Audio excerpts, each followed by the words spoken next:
Hello and welcome to episode 210 of Checkpoint Chat. My name is Alessandro Barbosa. I'm joined, as always, by a hydrating Matty Figueroa. Gotta get.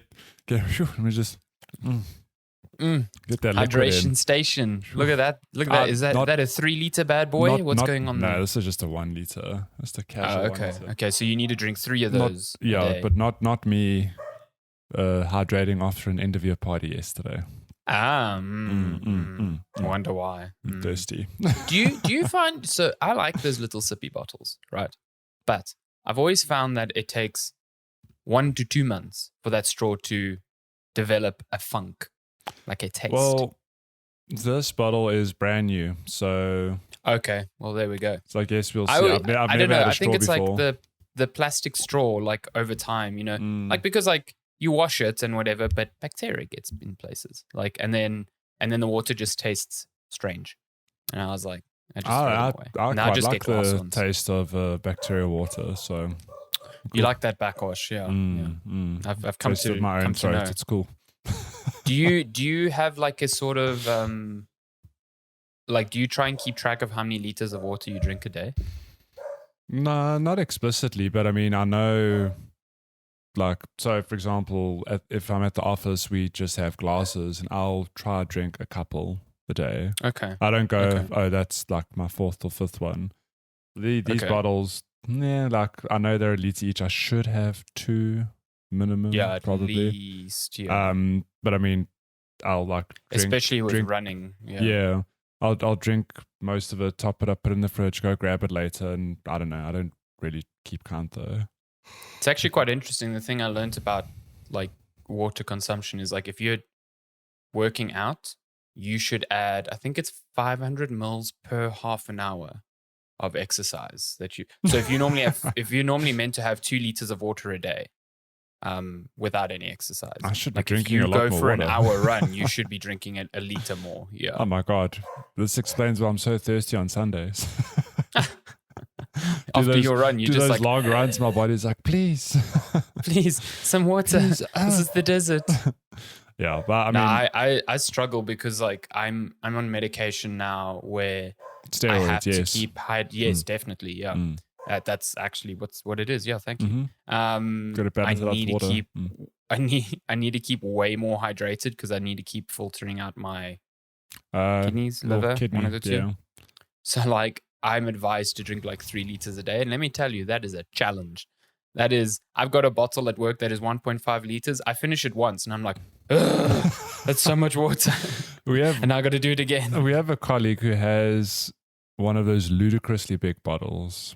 Like one of those ones that look like a dumbbell. I think, no. It's huge. It's like this, but I think it's a 3 liter. It's humongous. Oh my God. Okay. But it's funny because, okay, sorry, audio listeners, you're not going to see this, but hers has like times. So it'll be like 7 a.m., 8 a.m., 9 a.m. Oh, mine does that too, yeah. Yeah, which is, it's quite clever. So, I mean, she's got 1 bottle though. So it's like, okay, cool. I have to finish this. And we always laugh like that is an absolute unit of a water bottle. Except now it's funny because she's kind of like a hashtag water bottle influencer now because so many people on our team have gone and have since bought bottles like, yeah, we should drink water too. We're going to get our own bottles. Yes. Stay hydrated. Being hydrated they don't have good. the 3 liters, but it is funny that everyone's like rocking these like Typo 1 liter bottles, like sipping their water at the office. Everyone's walking around with these fucking colleague's weapons. like, man, I wish I got commission from all of this. Oh my God. That's too good. Listen, staying hydrated is very important. It's actually weird. Like you start doing it for a while and you start realizing like small little changes like, oh, your skin feels better and you're not dying. It's great. Yeah. I mean, 2 of the most important fundamentals of living. It's also a funny thing. If you don't religiously drink water, you can get by. You like whatever. You don't really notice it. If you drink water religiously and then you stop drinking water, oh my God, notice your body's like, oh my God, so quickly. Yeah. You just don't feel good. You get headaches. It's your body's like, oh yeah, hydration. Now you can never stop. It's so important. So here we go. When you have alcohol, just remember, and coffee, your body. So we had our year end like a week or two ago. It was on the 30th of November. And now, like, for every 2 drinks I had like a bottle of water. And I was like... But then you'll be absolutely fine. And I needed to, because ours was throughout the whole day. People started drinking at like 9 a.m. No, that's and early. I was like, oh, this is dangerous. I need to keep hydrated, because if I carry on until 5 p.m., I'm going to be fucking You'll dead. die. Yeah, we started at 12 and we finished at like...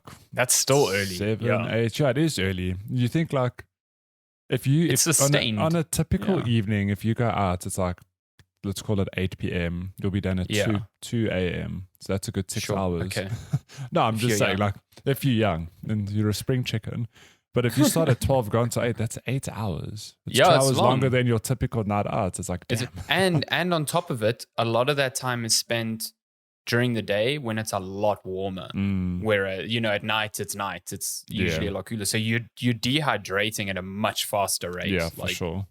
Yeah, it's hectic. Got to be dangerous. If you're going to day drink, hydrate. Even if you want to keep that buzz going, just keep drinking that water. Otherwise, in between every couple the next of thing you drinks. know, you're dehydrated and you're wasted, and then you're in big trouble. And then you pee a lot. It's the best.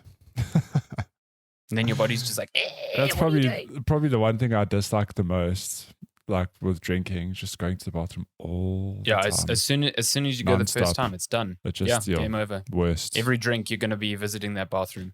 I mean, I just skip the act of walking, then I just drink and stand at the bathroom. It just go straight through me. I'm joking.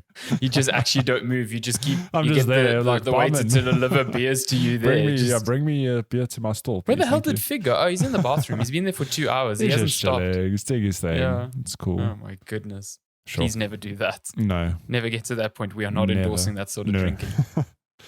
Never. Not endorsing drinking of any kind. I actually do not like drinking. We do that endorse much, drinking water though. Absolutely, yeah.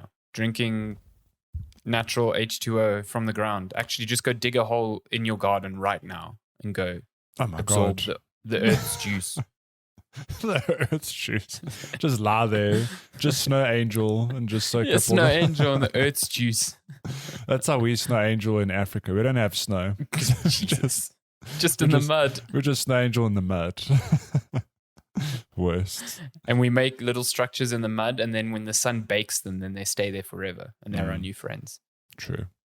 Fact. That's how it is. This is why we are constantly left off of those release calendars, because they know we don't play video games. We play with mud. We do. I mean, what more do you need? Video games for exactly. Well, fucking make Nathan Drake out of mud. Why do I need a PS5? Welcome to our Game of the Year discussion. Spoiler, my number one's Mud.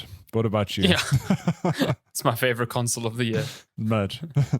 The Mud Station 5 is really good. I guess that's a good pivot. Let's check one chat. We're talking about video games of the year. Hot damn. Go down. It's been... When I started looking at the list this morning of games I played, I realized that I had played a lot of games that I don't really think are Game of the Year material in my view. So my list was actually quite hard to compile, as opposed to last year where I had to like cut things that I thought were really strong contenders. I think you had the opposite problem. I've got some games that I would put on my Game of the Year, but there can only be one. And there can only be 5 in the shortlist. Yeah. 2 Game of the Years. Each one. Last year we actually agreed on the Game of the Year. Did we? Mm-hmm. What was it? It was Chicory. What a time. Oh, that is true. Yeah. We both agreed on that. That's true. Good game. I don't think we're agreeing this year though.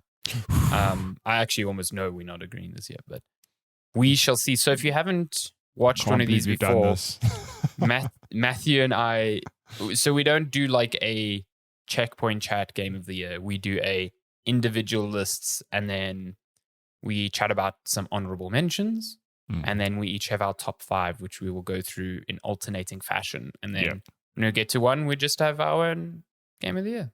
Because we're 2 different people, 2 different opinions on video games. Who cares about fighting over a single one? I don't. We just love video games. Also, I'd win. So, damn. So yeah, let's get honorable mentions out of the way real quick, because I think those are the easiest and quickest. Not going to spend too much time on them. Do you want to kick us off with your list of honourable mentions. Okay, let me just timestamp this. I actually have a few, but Okay. I will fly through them. So obviously, honourable mentions, just good games, but didn't make the cut for the top 5. So very quickly, Marvel Snap. That's in your honourable mentions. That's my honourable mentions. Marvel Snap, good Marvel game. Super addictive. Came out a couple months ago. Can't stop playing.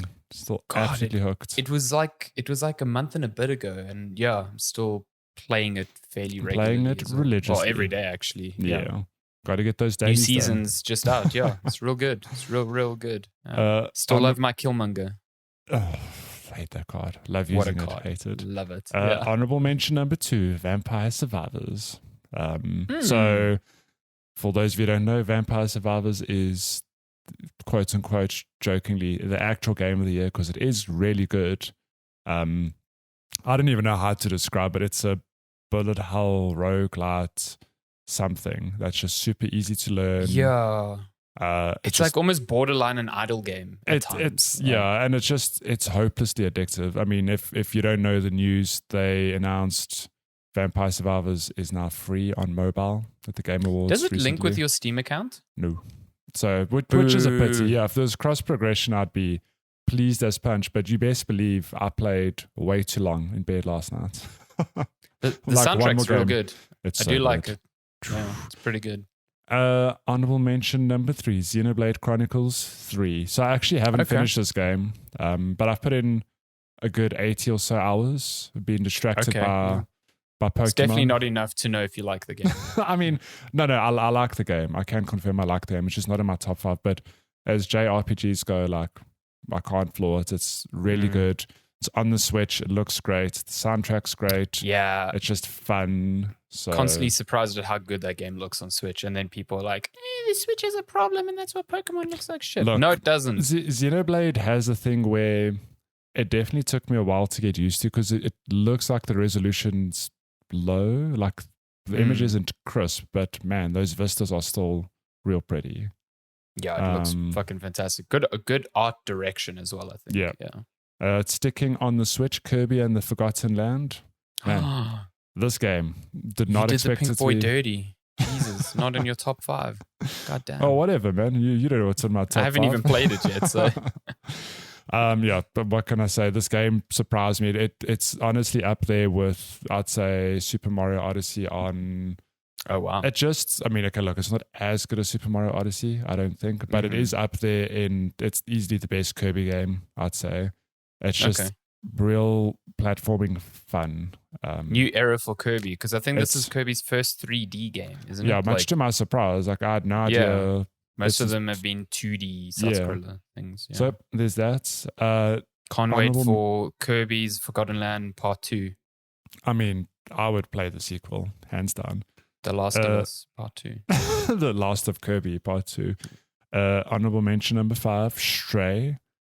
Stray is a really good game that I feel got way more love than it deserved at the Game Awards. Yes. Well, look, I love Stray. It's a really good game, but it's not Game of the Year material for me. Like, I acknowledge that the fact that a small team pulled it off and it's got such a cool art direction and a unique tale, like, I do love it, but it's not top 5 material for me. I agree. And then my last honorable mention, Horizon Forbidden West. I enjoyed Horizon. I thought it ticked all the right it ticked all the right boxes as a sequel, but it is maybe too safe. As a sequel, very much samey. It is like, it's Horizon, but it's got more areas and more monsters, and that's cool, but it didn't really push the needle for me. It is a sequel that exists, that blocks its ears and screams when you mention that Breath of the Wild came out. It's like, no, that never happened. No. And then Elden Ring came out. Hate to see it. Oh, Jesus, yeah. Fucking wrecked twice just by the same sort of formula. Yo, whoever chooses those release dates is going to have PTSD like, Horizon 3, what's coming out in that month? Cool, but those are my 6 honorable mentions. Cool. Well, Horizon isn't even on my honorable mentions. I know, I've you're not a fan. that I'm not a huge fan of that game. I think I've soured on that game more and more after I've played it. Like, I enjoyed my time with it. I had it perfectly but it is just a bad sequel, I think. It's whatever. Anyway. Them's fighting words. Honourable mentions. I've also got Stray here for pretty much the same reasons. I like that game. I gave the game a 9 out of 10. If I could go back, would I change it? Probably not. I think it's still a very unique game, and I think it hits some really interesting notes and makes you feel. It doesn't like rest on the cutesy idea of playing as a cat. It actually makes playing as a cat feel very mechanically interesting. I thought. So I liked it a lot. It's just not. Yeah, I would never choose it as a game of the year. I just don't think it's of that caliber. No. Other ones, so a lot of mine are games that I played, but I haven't played enough of to decide whether they're like game of the year, but I think they're really fun and I want to continue playing them. So Cult of the Lamb, I played quite a bit of. And then obviously reviews started coming in thick and fast and I just had to like stop. So now that I've got a Steam Deck, I really want to load it back up on that and just play a lot of that. I really great like home for it. Yeah, I like the mix of roguelike and like management sort of thing, like Animal Crossing management style gameplay. And I think it looks really good. And I've listened to that soundtrack endlessly this year. It is so fucking good. I actually haven't listened to it. It's really, really good. Done by someone named Riverboy. It's phenomenal. Don't know. It's their first soundtrack ever. Riverboy. Period. And they nailed it. That's cool. Neon White. So this is done by Ben Esposito, who did Donut County. I played a bunch of this. Again, had to stop, but I really want to get back to this and start like hunting down level times because it's a sort of speed. It's a game built on the idea of speed running. So it's about getting faster and faster and faster on every sort of level. And it's got an anime as fuck story behind it. So yeah, I'm there for that. So I really want to play more of that. That's definitely not a Steam Deck game. I need a mouse for that shit. You know, so. Signalis, which I actually only started playing earlier this week. A lot of people been talking about how this is a really cool interpretation of ideas from old Resident Evil and Silent Hill games, specifically their PS1 iterations. 100% is. It's got this like top-down, very low poly look to it, but it's like reminiscent of PS1 games, but this game could never run on a PS1 because it's detailed in all the right ways. Yeah. But it is eerie and spooky in the best sort of ways. It's got really good puzzles and a very strange story. I'm really liking it. Nice. I really wish I had more than 6 inventory spaces, though. Holy shit. It is a fucking nightmare. Classic Resident Evil. Yeah. Hate it. Yeah. So it's good. It's got the thing where you walk into a room and enemies are lying on the floor and you get near them and they just scream and they get up. And you're just like, why? Why did you have to give me a heart attack like that? I hate to see it. It's very good. I do enjoy it. It's on Game Pass. People should play it. I think you especially have said would check really it out. enjoy it. And then the final one, which is an honorable mention because it isn't a game that came out this year, but I actually played it this year and I fucking loved it. Metroid Dread. What a game. Holy shit. Like, I've tried to get into this game twice and I think I just tried at the wrong times because I couldn't commit like a lot of attention to it.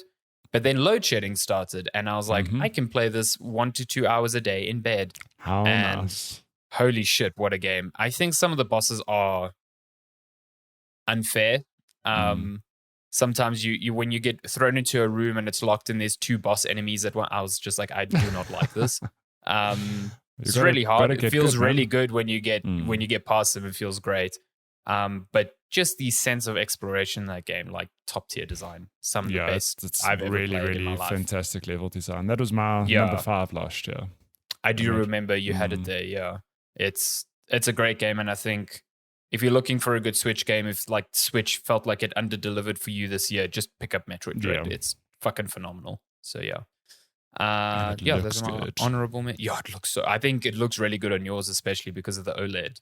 Yeah. Either way, it looks really good and it runs super well. So I've never played a Metroid, like start to finish, and I'm super into that. I want to play more Metroid games. Nice. So, yeah. Well, I'm sure it'll get a sequel. So No? Will it though? I don't know. I think it did quite well. Did well for a Metroid. That's not really saying I mean, that much. it's better than nothing, right? I don't Maybe know. one day we'll get this fucking Metroid Prime remasters like everyone says will Oh keep my coming God. out. And One it's been day. like 2 years. One day. Who knows? Man, one day God. Metroid Prime 4 will come out. Who knows? Sure. What a time to be alive. That's honorable mentions. Do you want to kick us off with your number 5? Okay, I need to... Okay, I'll do this later. Let me just timestamp because this saves me... production. Admin headaches later. But I can tell you that my number 5, in a strange twist, maybe not, is none other than Fortnite. Jeez. It's Cannot believe it. I can't believe Fortnite made my list. And like I say that unironically because I like Fortnite. I played a bunch of it a year or two ago. I did 1 or 2 battle passes, etc., and I had my fills. Like, cool. Like, I know I appreciate Fortnite for what it is. It's cool, but like, I'm not really going to go back to it.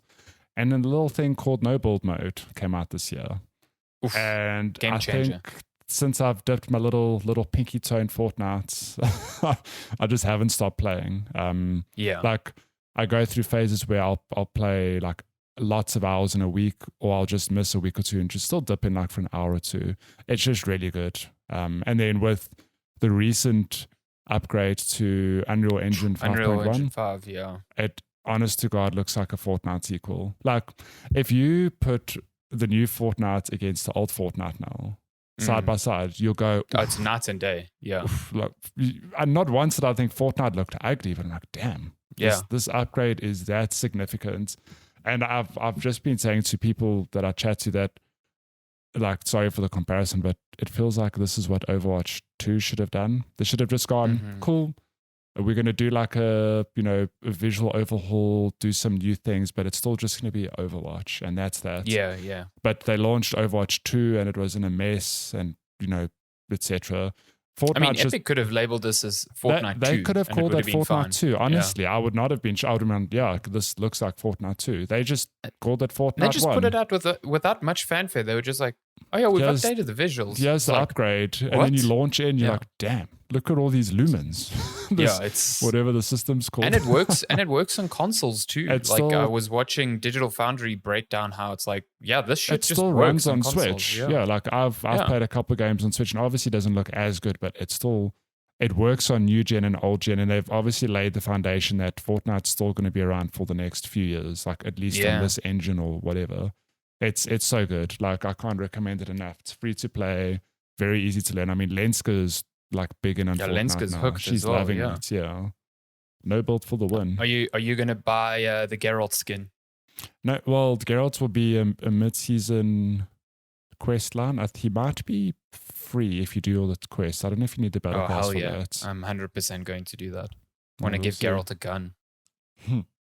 Fucking killing that griffin in White Orchard would have been way easier if I had an AK-47. I'll tell you that much.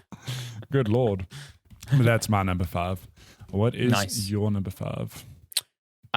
Mine is going to be Hyperdemon. So this is that weird ass shooter that came from, I forgot the dude's name now. Something. Is the developer of Devil Daggers a couple of years ago, and Hyperdemon kind of follows the same sort of thing of you are put into a room and enemies spawn and you need to kill them, and it's a score attack game. But this one's not necessarily just about surviving as long as you can. It is about surviving as long as you can and killing enemies as fast as you can, because they add to your timer. So the higher your timer is, the better your score. And there's so many like hidden mechanics and ways to like approach like enemies that you only learn through like playing a lot and looking at other people's replays, which is quite nice that it's all housed within the game. Like I can watch the number 1 time in the world and be like, well, I can never pull that off, but I see he did something that I didn't know was possible. So let me try that the next time I play. So it's got this really good property of like, play for a minute or two, die, try again, go again, and before you know it, you've played for like 5 hours. So I know. it's fucking great. It's a good game. Kids haven't been fed. They're crying. Like, please. Yeah, the baby's burning next to you, like in that Sims image. Yeah, it's really good. It's not for everyone, and I don't think Devil Dagger's had its audience and it sold very well, but it's not the sort of shooter. It's a very thinking shooter. You're not just there to like left click and move around. So that will only get you so far, put it that way. So yeah, I really liked it. I thought it felt very innovative, and probably one of the best shooters I played all year. So yeah, nice. Hyper Demon, real good. Played on PC. Hyper Demon, well, yeah, you need that good keyboard and mouse to land all those. I cannot imagine playing the game with a controller. It's just not possible. You'll cry. Yeah, cool. My number 4. Do you have any idea what it is? No. So I'm thinking you'll probably know what my top 3 are, but number 4 I think might be a bit left field for you. Number 4. I'm trying to think of all the things you like streamed and played this year. No, I actually don't know. Well, if you were going to say Monster Hunter Rise Sunbreak, you'd be right. Oh, how the fuck did I forget that?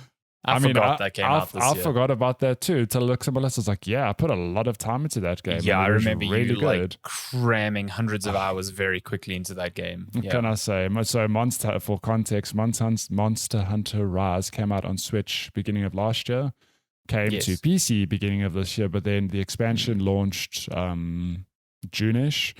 And just before the expansion launched, I rebought Monster Hunter Rise and I played through it again because I wanted to play that expansion. There's no cross-progression. Because Capcom cannot do cross-progression no cross-progression. for some fucking bizarre reason. But I picked up Monster Hunter and I thought, damn, yeah, I still really like this game. And that expansion was just so good. It just took the game that existed, added more monsters, 1 or 2 new locations, and that gameplay loop is just so good. Like I can't believe I've slept on Monster Hunter as long as I have. And what blows my mind is that Monster Hunter Rise is, it's a Switch game. It's the quote unquote the B team game for the franchise. So you best believe that whatever the next iteration is, I'm all in. I want to see what the next mainline one will be super interesting. Yeah, because they have to follow up World essentially. Yeah, and I'm curious to know if they'll have wire bugs or not, because I can't imagine not being able to zip around. Can you imagine not having? Yeah, because like I played World. I didn't really click with World, but when I played Rise, like that wire bug is a big reason why I really enjoyed. Just like the mobility it offers and the sort of options it gives you in combat as well. Just such a good mechanic. Yeah. That franchise is really special. Like I get it's not for everyone, or it might seem too overwhelming to wrap your head around. But it is a bit impenetrable, I think. It is, but when you do, it just hits. It's very addictive and it's just good fun. Yeah. So yeah, Sunbreak is my number 4 because it just was so good. Are you going to play it again on console when it comes out on console? 3 times is on too Game much. Pass? just play through Rise again on Game Pass. I did consider it. I'm like, but I mean, I've played it on PC, so what's the difference? Yeah, fair enough. You can just buy it on PS5 if you want. Oh my God, get that platinum. Can you imagine? 4K resolution. Let's go. Oof, shit. Oh, get a platinum. Yeah, there's a trophy associated with it now. Oh, no. Matthew. You're in dire straits. That's too much. What is your number 4? Let me look. Oh, so my number 4 is God of War Ragnarok. Gosh. Yeah, listen, God of War Ragnarok is a good game. I think it is a very well crafted, very meticulously put together thing that costs a lot of money. And you can tell, and it is a very fun experience to play through. I do not think it hit the same notes with me personally that the first one did. And that could be due to a lot of things. Just could be down to like 2018's one feeling way more fresh and this one feeling a lot like 2018. So it's a lot more familiar. Yeah. The story of 2018 being a bit more, I think, in scope, a bit smaller. And so it didn't feel so like Avengers, like, like everything is dying and every little character's got to be touched on and every little thing. Yeah. So I think to me, those are the things I've thought about and why maybe it didn't hit in the same way. But at the same time, I still think it's a really fun game. I enjoyed playing through it. I think it could have been a bit shorter. It could have been edited a bit better to feel a bit more cohesive, because that middle part just feels like nothing is happening. There are slow parts, in the game. Yeah, very slow parts. But I really like a lot of the characters. I think where I'm still like of two minds of where it ends, because this is meant to be the end of, like, if I didn't know that this was meant to be the end of the Norse saga of this game, I would think there would be a third one, put it that way, which I think is why it makes it feel strange, because I know it's meant to be an end, but it doesn't feel like a definitive end. I don't know. I get it, yeah. So, get you. Yeah, but the game mechanics are so refined compared to the previous entry, and I think that's why I really liked it. The combat feels tighter. The exploration feels a lot better. I like that they don't take away all your weapons at the start again and make you re-earn them. They just add onto them. Yeah. And the sort of new weapons that you get are really, really fun to use. And I think the puzzles are really interesting. And there's singular moments in the story that I think are very powerful. I don't think the whole hits, but there are moments I can think of, pick out, that are just really, really, really good. Yeah. So yeah, it's a great game. It's not the best game I played this year. It frustrated me in some parts, but it's a really good sequel, and I think Sony Santa Monica did a really good job. I'm curious to see what they do next. Do they do another God of War? Yeah. I'm not sure. Well, we won't spoil it, but they'll do something next. They'll do something next. We won't know for, I think, a good 3 years, but they'll do something next, yeah. Well, you might be surprised to know that my number 3 is also God of War. Well, yours is number 4. Number 3 for me is God of War Ragnarok. Just to bounce off what you said, I completely agree with you. Well, I think what I said to you from the get-go is that if you look at God of War objectively, I don't think it does anything wrong, really. Like, you can agree, disagree with where the story goes, but from a gameplay point of view, visually, just overall, it's clearly a very well-made game. Like, yes, Sony Santa Monica clearly put together a premium package, which is just ticks all the right boxes. But I think I agree with you in that 2018 probably feels still more special to me. Because it was a reboot. Like, it just took Kratos to a whole new realm, figuratively and literally. Like, it was just a completely different experience of like, oh damn, like, I can't believe they've taken this character and, they didn't go, we're rebooting it, here's like another version of Kratos. They went, no, it's the same dude. Here's like almost more like a more grounded game where it's just him and Atreus and a few other side characters. And then along comes God of War Ragnarok, and it's this huge, I mean, you probably use the right term, it's like the Avengers moment of there's everyone in this game. They bring a whole very lot more, quickly, lot more characters into the fold, and like, I get it, I enjoyed it, but I think why I appreciate this game the most so is what you said, those singular moments. I'm the same, where this game hit me like maybe in, I'm going to like say 5 specific story beats or just exchanges where I was like, damn, like, what a fantastic game. So I can't flaw on that, as an overall package, but maybe I'm with you in that I don't know where the franchise goes now. Like, the more I've thought about the ending, the more I've appreciated it, but I know when I finished it, I was like, this feels weird. Like, it just felt a bit strange. sudden, a bit rushed. I wasn't quite sure where they take things. And like, thinking about it, and I'm like, okay, cool. Like, I can see why they've done this. But yeah, it's my number 3. Really, really good game. I think it's because we had the thing in the back of our head, like, this is the end of the story. And you're waiting for something to happen that signifies, oh, this is the end. It just doesn't happen. Like, you're just like, oh wait, that's it? Like, that's like, exactly. I have a lot of questions still. No, like, I think you hit the nail on the head. When it was done, I was like, oh, like, that's I didn't. The end of the game. It was very surprising to me that was the end. Like, it was strange. Despite the fact that 30 seconds prior to it being like, oh, here's credits, it had a really one of the singular, like, really good moments. But then it just, anyway, it's weird. That's part of why I'm super curious to see what happens after this. Like, where do they walk back? Because they always could. They could be like, nah, we're going to make another one in the Norse mythology. Like, I could see that happening, honestly. Yeah. So we'll see. We'll see. Well, now I think we know how the cookie crumbles. I know it. Oh wait, I don't know what your number 3 is. Yeah, this is going to be a surprise, I think, to you. Well, do you have any guesses?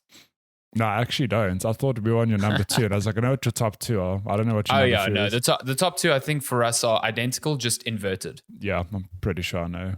I know what shenanigans you're going to pull here. Number 3 is probably, listen, I'm going to say this is probably down to recency bias, but I don't give a shit.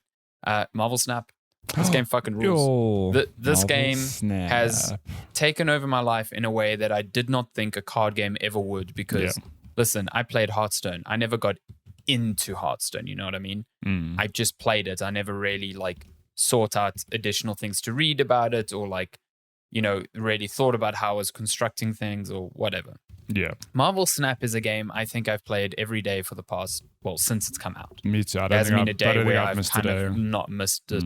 And I've spoken about it to people at work, and now they playing it. So now every day we're talking about, like, and the guy I sit next to at work is like super into this. He's very big into card games. He's like, he is the best Pokemon card game player in South Africa. So he's super into card games.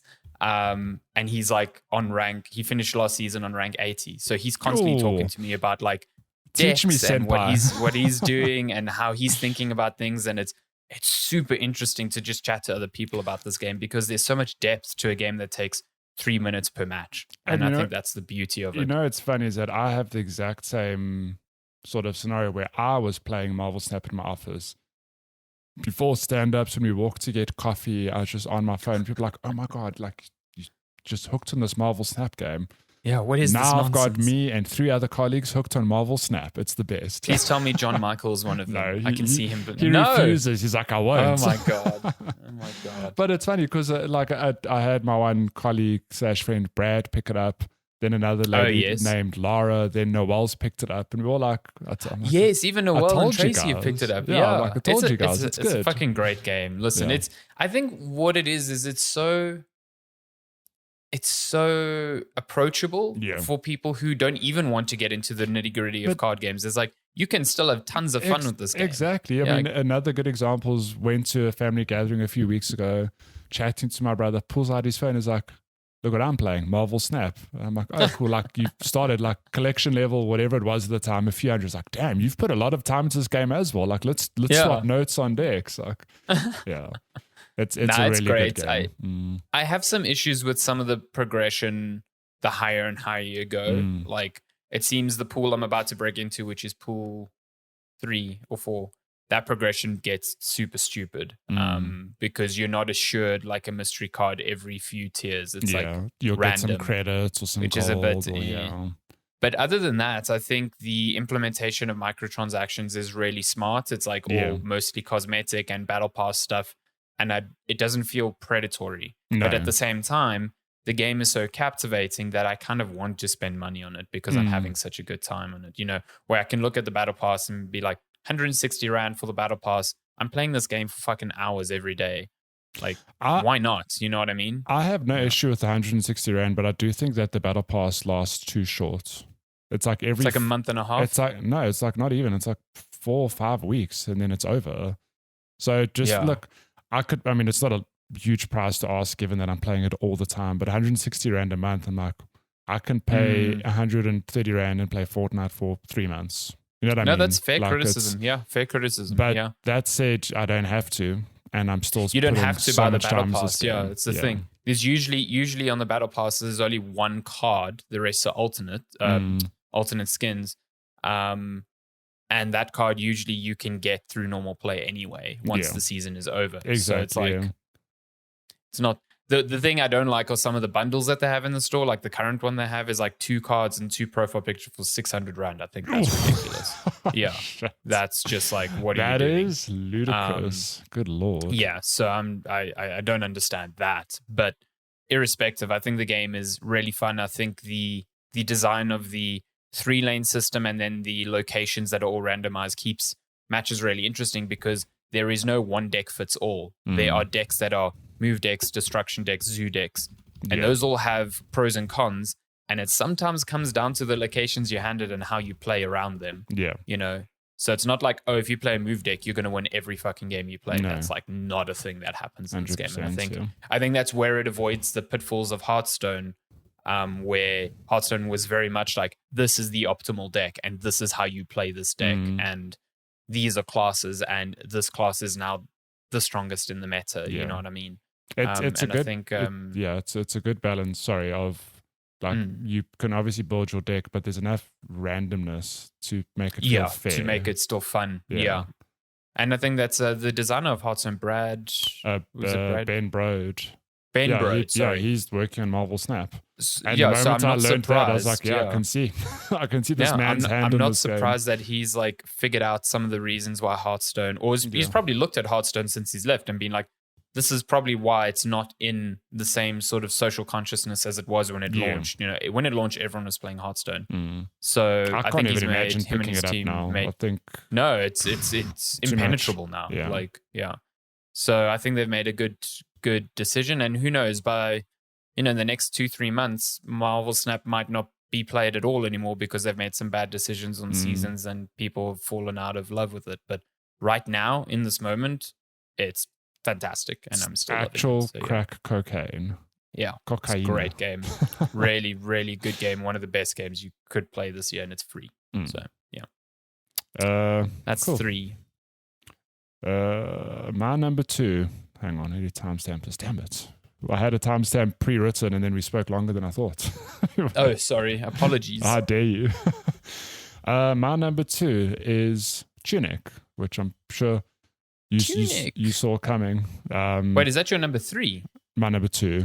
Oh, you're on 2 already. I'm on Sorry, 2, I thought you were behind me. Okay. Tunic is a real special game that it's kind of weird because it feels like a lot of people have forgotten about it, which is understandable. It came out a good few months ago. It's a short experience, like 10 to 12 hours indie game. And again, like, it's not everyone's cup of tea. Is Tunic 10 hours? Yeah, I think to just get to the end, it can be about 10 hours, maybe 15. Okay, I took way longer than that. Okay. Or maybe I remembered wrong.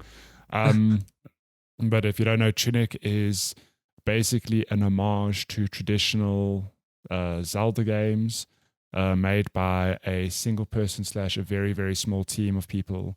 And it is just fantastic. Like, I can't give this game enough praise from a visual point of view, from an exploration point of view, and also from a unique mechanic point of view. I think one of the coolest features of this game is that throughout your playtime, you're picking up pages of a manual, which teaches you how to play the game like a traditional manual you'd find at the back of a box of a physical game. But what's amazing is that it's not that you pick up a manual and then all of a sudden this ability is unlocked. It just tells you how to do it, and you could do it the whole time. So like, I should 100% replay Tunic knowing like, oh, I can do this from the get-go, because it will obviously change how I unlock that game, how the order I do certain puzzles, which I just can't give this game enough praise specifically from a design point of view. I think putting together an overworld that connects the way it does and it still makes sense, it funnels players in certain ways without specifically telling them to go that way. It's genius. Like, it's one big puzzle box. This to me, it feels it's kind of like Metroid Dread, but it's not quite the same. But it's the same thing of Metroid Dread doesn't tell you have to go. Metroid Dread's a bit more explicit. Like, it puts you where you need to go, but it's still it fits into this huge map, and I'm like, I can't imagine the logistic nightmare of pulling that off. Tunic is that. But with way more flexibility on where you go and what you do. What a game. And just the fact that it's like the brainchild of one person. Like, obviously there was support in this project, but I can't imagine one person putting this game together and like nailing it this well. So I'm just glad it stuck the landing, because it's been teased and shown in those little sizzle reels at Xbox conferences for years, and it was like, oh yeah, it's a Fox Zelda. And when you start playing it, the beginning is like, oh yeah, this is like a Zelda, but then it's not. Yeah. And then that's when it gets so fucking so interesting. It's way more than just like a Zelda clone. It actually borrows a lot from very popular puzzle games in very interesting ways. I think it's very on the nose of like, oh hey, it's Tunic but as a fox. I mean, it's called Tunic. He wears a green tunic. Like, no, exactly. I mean, it's Link with as a fox.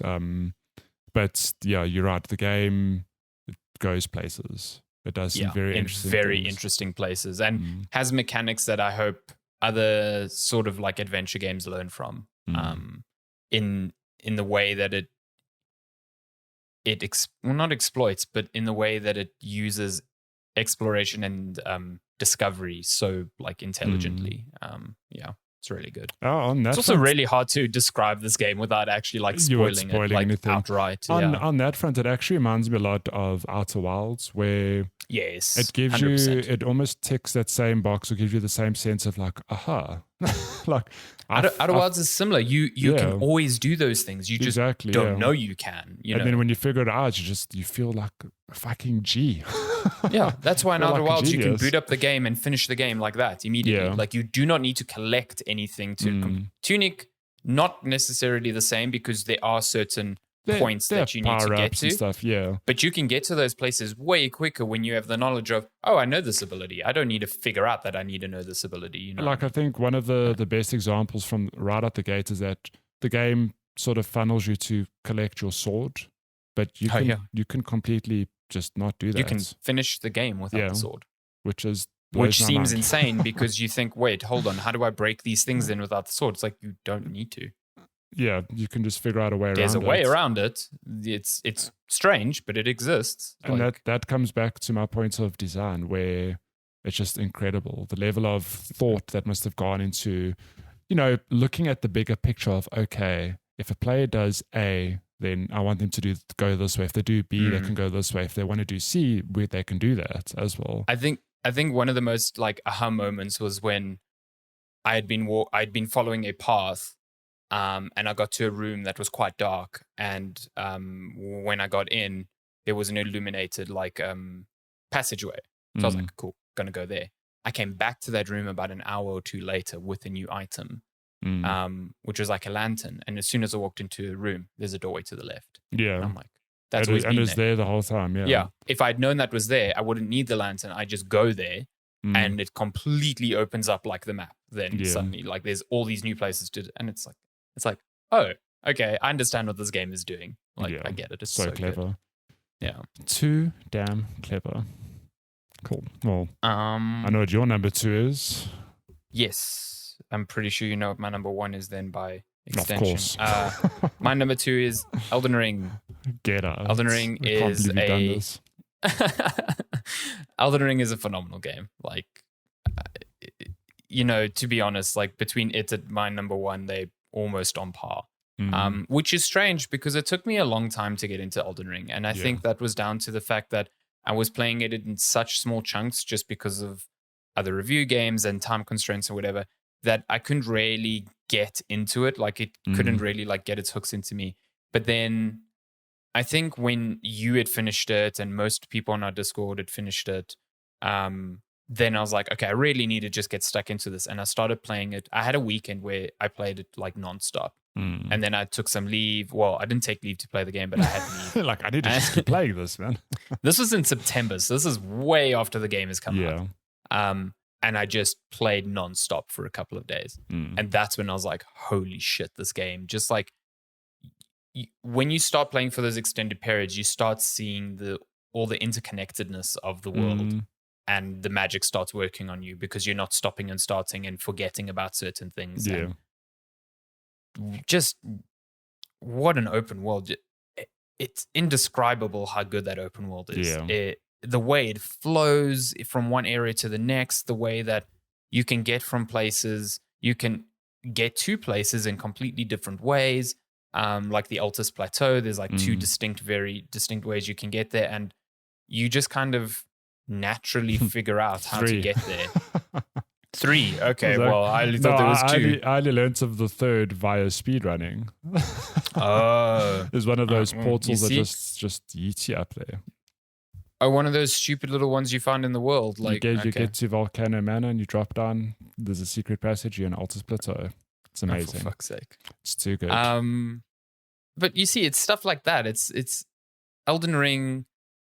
I think that the biggest question for Elden Ring going into it was, can From Software convert their very good sense of discovery and very good sense of level design, in your Bloodborne and your Dark Souls, where the discovery comes through finding shortcuts and finding interconnected passages to things you didn't think were even close to each other. How does that translate to an open world? And I think that's a difficult question to answer, and Elden Ring nails it in every aspect.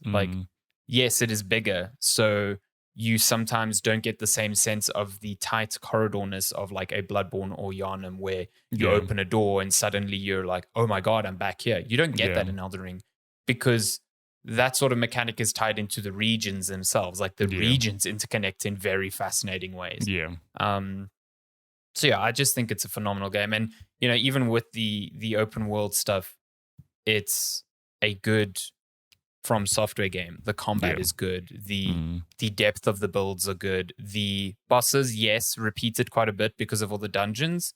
But at the same time, the main bosses, even the side ones, fucking phenomenal. Just top tier boss design.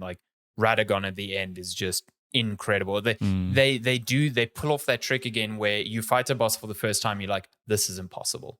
I do not actually see a way how to do this. And after a couple of attempts, you start figuring out patterns, you start recognizing areas of opportunity, and then it becomes surmountable to the point where you are not even taking a hit. And that is the pureness of a From Software game that I just love, and Elden Ring delivers that in spades. So yeah, I do want to play it again one day, just Magic explore build. more of the story. Do a different build, because I think my build is really fun, but I want to experiment with other builds. It's a great game, and I think it's going to be some time for an open world game to even come close to this sort of caliber, because this is one of those special lightning strikes once sort of games that I don't think a developer can play this, a development team can play this every day for a year and still not learn the correct lessons from it. Well, this is an intuition sort of thing that cannot be taught. Yeah. Well, I mean, I suppose the cat's out the bag now. My game of the year is none other than Elden Ring. And I think, let's keep talking about it. I mean, God, Elden Ring. I think just to carry on where you spoke of now, there's a reason other games have tried to copy Dark Souls, that formula, but don't quite nail it, because there's a specific feel. There's there's a secret sauce that From have in their games that others just can't seem to replicate.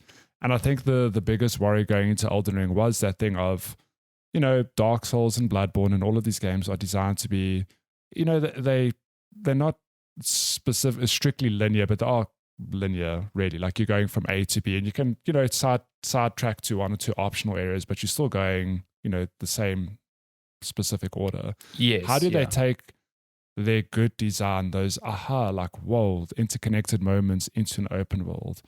And they did. Elden Ring is the modern day Breath of the Wild. I mean, Breath of the Wild was revered for the thing of, man, it's an open world and I can go wherever the hell I want, do whatever I want, climb that mountain over there. I mean, your Tunic player can't climb mountains, but you can, for all intents and purposes, go wherever the hell you want. You can try. You can try. You can jump in this game, which is new to this whole franchise. Your horse can jump even. Your horse can jump. It sounds like such a dumb thing, but it just opens up exploration, and it feels like the modern day Breath of the Wild, because it is the thing of, oh my God, there's a cat. Just coming to talk about the good Breath of the Wild. Yeah, she knows. Hello. You can go, you can hit a boss and go, I'm just not feeling it, or I'm just not strong enough. I'm just going to go somewhere else. The game lets you play it however you want. And I think the thing that blows me away is that this game clicked for way more people than I thought it would. Yeah. We know so many more people. We know so many people who were adamant, it's a Dark Souls game. It's too difficult. I'll just never play it. I mean, we've got Miklas who got COVID. I've got a colleague who I know he doesn't like difficult games. He hates them. He won't. He'll try like a boss once, die like that's not for me. He played Elden Ring because of the hype and he loved it. Yeah, and I think that comes down again to the open world nature. It's like you can just not engage with the things you don't want to engage with. And yes, there are blockers where it's like, well, you can't complete the game if you don't beat these bosses, but there's so few that it's like you can really just be like, cool, I'm going to come back to this in fucking 10 hours and smoke this guy because I'm way over leveled. It doesn't matter. Who cares? It's a lot of freedom of play that other From Software games haven't afforded. Yeah. And I think that's why it's a big hit as well. Yeah. It's so good. Like, I don't know where does FromSoft go from. Well, okay, they're making Armored Core, but no, where do they go from here? There'll be an Elden Ring DLC. I'm pretty sure there'll be. Yeah, I'm also certain there will be an Elden Ring DLC of some kind, because it's like, if I'm not mistaken, most of their games have DLC. I think Sekiro is the only one that hasn't. Doesn't, yeah. Yeah, which is strange to me, and that could be because it was published by Activision and whatever, deals and publishing deals. But like Bloodborne got DLC, Dark Souls got 2 DLCs. Dark Souls 2 got 2 DLCs. Did Bloodborne get 2 DLCs? No, Bloodborne got 1. Sorry, Dark Souls 3 had Dark 2. Souls 3 got 2, yeah, and Dark Souls 2. I think that they release a Sekiro sequel at some stage. Maybe not specifically Sekiro, but that same sort of combat. And then much later, we get an Elden Ring sequel. I wonder who owns the IP for that. Like, does Activision own the Sekiro IP or does FromSoft? Because if Activision does, what if Sekiro becomes an Xbox exclusive when that deal, if that deal closes? Now, that would be strange. It's wild. This is crazy talk. Yeah. I'm still of the opinion, I think we spoke about it a few weeks ago, but a Bloodborne 2 has to be. I'm almost certain that's being spoken about, if not already, like, currently in pre-production of some kind. Like, it just seems crazy to me that would never happen. An open world Bloodborne. Oh my God. Just imagine that. That'll be quite something. I'm keen. I'm fucking done. But I do think, an Elden Ring DLC, like a new region of some kind. And I think that probably takes a bit longer than the more self-contained regions that they had in like a Dark Souls DLC. So, if they're doing this DLC that they just put out and then an Armored Core, and then maybe midway through next year or end of next year they announce Elden Ring DLC, I do think that's something they can do. Fair. Yeah, but I don't think they can take too long. I don't think they can wait a year and a half and then be like Elden Ring DLC, because people won't care at that point. No. Yeah, I mean, people will, but maybe less people. But Elden Ring's my game of the year. It's not your game. It's a phenomenal game of the year. Let me just remove this cat from the table again, because she's an actual menace. No, don't hold on to my microphone. Look at her. She's the real Elden Ring boss. Oh my God! Look at that absolute unit. Can you hear the purring? No, I think my thing's cutting off. That's so funny. Yeah. Well, we all know what your number one is. Well, cats. I know. Yes. Cats. I know what your number one is. Yeah, my number one is Tunic. That shouldn't be a shock. I think I've said this for fucking months on this podcast that it's probably going to be. This is a hill you've not died on. Like, Tunic's my number one. That's not changing. There's no game this year that... I mean, like I said, Elden Ring came close, and Elden Ring's probably up there on another day.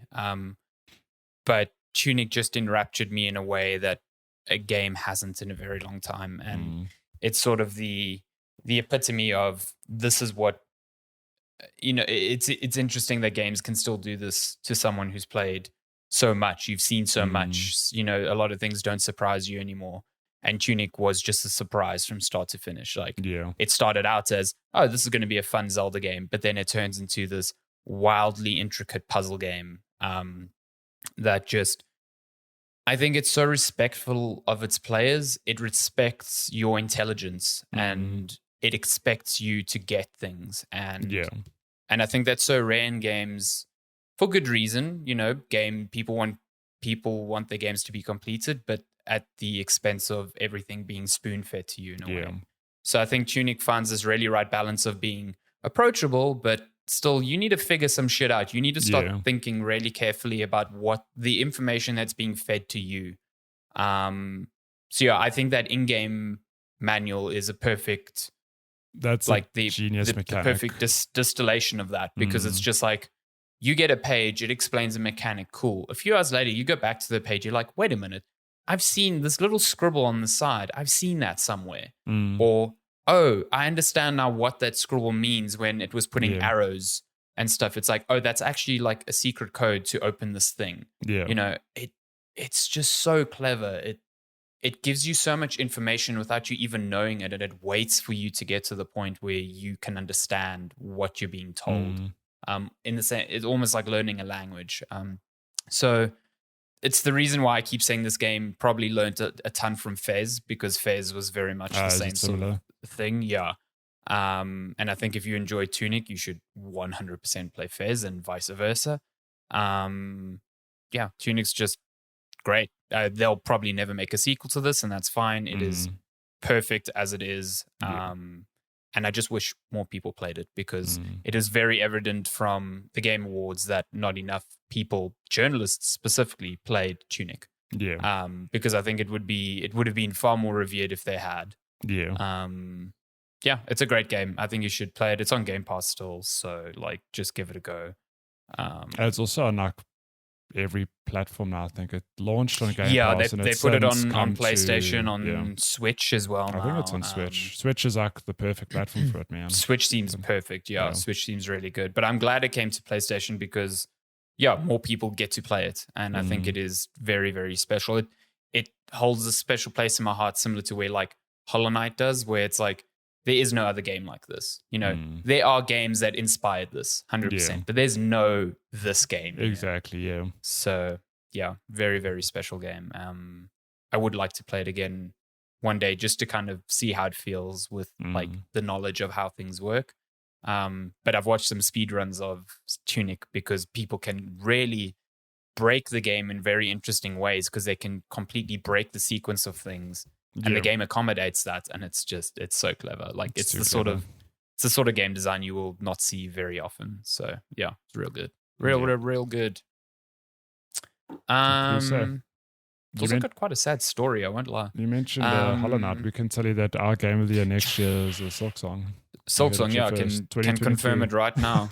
And if Silk Song doesn't release next year, we are canceling the podcast. Oh God. Sure, okay.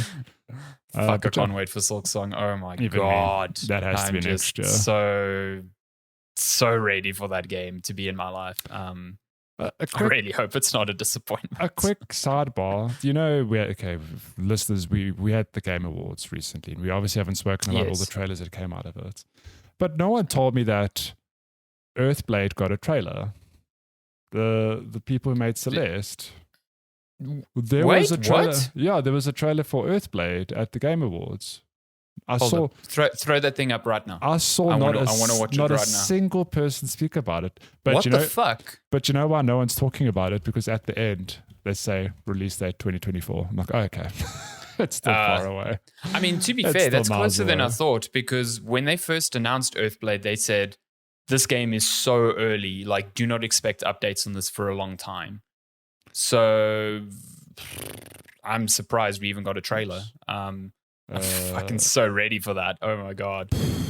So it's what's the studio called? Totally Okay Games or something like that. I can't remember. No, it's totally, I don't know. So sorry, audio listeners, something like that. It looks very so you can't hear the audio, but it sounds very much like a Celeste soundtrack. It's got very similar. I think Lena Raine is doing the soundtrack. Yeah. But yeah, so this game's coming in 2024. I'm like, why did no one tell me there's a trailer? It looks good. Looks a lot. Well, like, it's 2D. It's got the same sort of like art vibe that Celeste does. But as far as I know, this is an action game. It's slightly like Celeste was very much pixel heavy. It's still like 2D, but it's not as pixel. This looks like the Celeste people made a Metroidvania. Exactly. Fuck. I can't wait. It's 2024, man. Oh my God. I'm just watching this. This looks so good. Yep. And no one said a thing. I was like, how? Imagine a Metroidvania with the sort of platforming feel of Celeste. Yeah. And then, you know, the sensibilities, but last night I was just going, because I missed all the. I mean, I didn't miss the announcements, but I didn't watch any of the trailers. So last night in bed, I was just watching trailers, going through a roundup article. It's like, oh yeah, Earthblade. I was like, what? I didn't see a single this thing. looks incredible. I can't. Oh, wait. I'm so keen. Yeah, this Okay, is sorry. We're just freaking out about that now. But nice. 2024. Oh, Earthblade. Let's go. Yeah, I'm It ready. is. Silk Song. Oh yeah, extremely okay games. That's yeah. it. Yeah. Yeah. So Silk Cool. Song next year, then Earthblade 2024. 2024 confirmed. It's a good time. Before we go though, we do have some submissions of listener Game of the Year lists, which I'd like to go through quickly. So, do you have anything else to add before we go? No, I was just giving love to my cat. You give love to your cat while I timestamp This fucking cat doesn't want my attention when I want to give it to her. But now that I'm recording a podcast, she's like, I'm going to come walk on your fucking keyboard. Classic cat behavior. So we have a tweet from Good Guy Malesh on Twitter who says, well, he initially said, I'm not sure I can participate because majority of the games I completed this year were not 2022 releases. Oh, that's fun. We don't judge here. I mean, last year, I think my number 2 was Outer Wilds, and that came out not last year. Yep, exactly. So, my favorite games played in 2022, not ordered: Red Dead Redemption 2, Ghost of Tsushima, Guardians of the Galaxy, God of War Ragnarok, and a lesser known one, a really interesting and novel puzzle game called The Pedestrian. I actually want to play The Pedestrian. I've heard of Pedestrian, yeah. Is that the one where you the little like stick figure? Sort of, yeah. And you're kind of like not stick figure. Yeah, but you know what I mean? you're kind of like moving between signs and signals. Yeah, I've seen a lot of it. I haven't played it, but I've heard it's quite good. Ghost of Tsushima, good game. Can see that being game of the year. Red Dead Redemption 2. I just can't wrap my head around playing this game ever. I can't get into it. I have no desire. I just cannot get into it. Which is a bummer. But yeah, I'm glad you enjoyed it. I mean, a lot of people enjoy it, so we are definitely the minority in that. What was the other one? Ghost of Tsushima. Fucking Guardians great of the game. Galaxy. Which I that one's also play. good. Also good. Ray, I didn't vibe with it as hard as it seemed most people did, but I thought it was way better than it had any right to be, considering what we saw. The best Assassin's Creed open world game. Yeah. Wait, are we talking about Guardians? Sorry. You're Ghost talking of about Tsushima? Guardians. Sorry, I got mixed up. Yes. Yeah. I was starting to play Guardians. I mean, Ghost of Tsushima is fucking brilliant as well. It's the best Assassin's Creed game ever. So, cool. Then on Instagram, we have a message from good guy Gary Geek Physique who says AC Valhalla and MLB The Show 22 for outdoor gaming.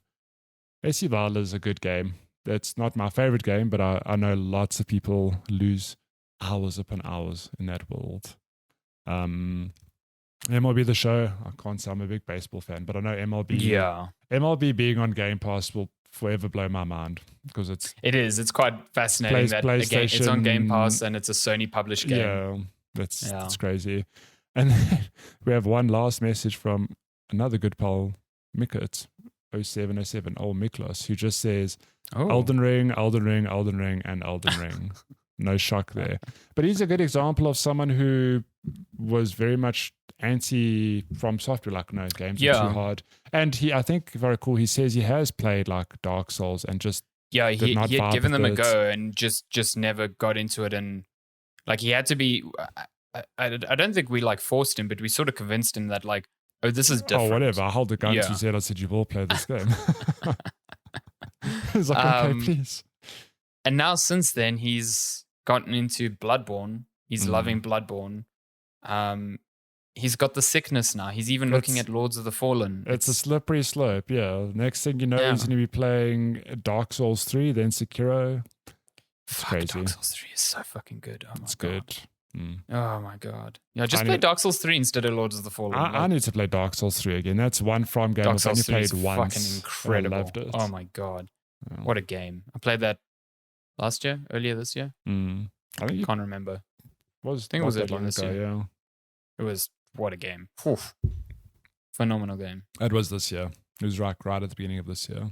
Yeah, I think it was on my list. That's why a lot of my list is stuff that's not released from this year. So I distinctly remember being away and thinking to myself, "Oh, I can't wait for you to get to the dancer, the boss." And then, like, I killed her first time. I was like, "What?" You were like, "Excuse me, excuse me." Can't believe this. But then I struggled with so many other bosses. So that's the thing of like builds favoring certain bosses. Yeah, absolutely.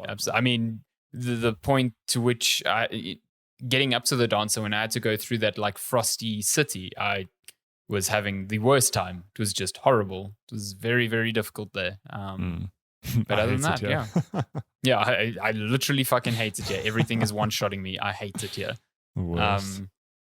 Game is fucking great. Yeah. Cool. That is all the submissions we have, and that is our Game of the Year discussion. Damn, we went for an hour and 10 minutes. I told you. You were like, "Oh, this will be within an hour." No, I mean, not a chance. Yes, we like to speak. Not a chance. I know. We do. But I suppose like to speak about good games. We do. I suppose it's a good time to tell people though that this is the last episode for the year. Yes. Sandy's abandoning us. I will not be here.